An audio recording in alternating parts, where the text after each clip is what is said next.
You enter a subject of King George III. When you leave, you're a citizen of the American Republic. So we tell a story. The core narrative is about 1760 to 1790, but then we actually carry you through to the present day to explore the legacies of the American Revolution.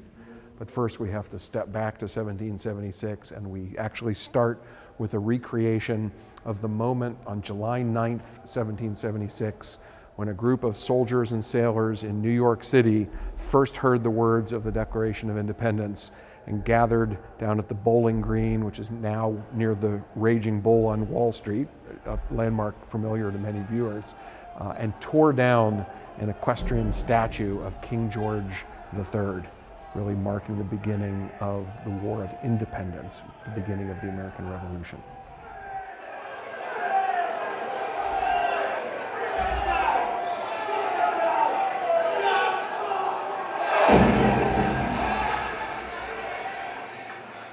So when you get to this point in the galleries, you then encounter the statue of King George III. We bring you back to that moment where we started, when that Declaration of Independence was being read in New York in 1776, July 9th. We have a sailor up there who's offering you a rope that he's throwing down to try to invite you to consider, well, where would you have stood at this point in the story? You've heard what the loyalist critique is. You've seen people who are trying to remain neutral. You've seen fervent revolutionaries. And so we want you to also feel like you would have had a choice and that the outcome was still quite uncertain.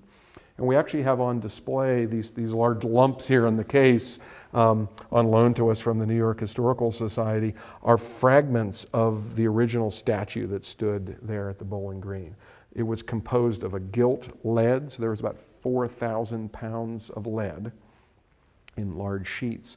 That was broken apart into pieces and melted down into 42,000 musket balls, which were turned into ammunition for the Continental Army. Those musket balls were referred to in one newspaper article as melted majesty. It was to be issued out to the Continental Army and fired back at the ministerial troops, as they called them. So there's only a few fragments of that statue that have actually survived, but it's a great story.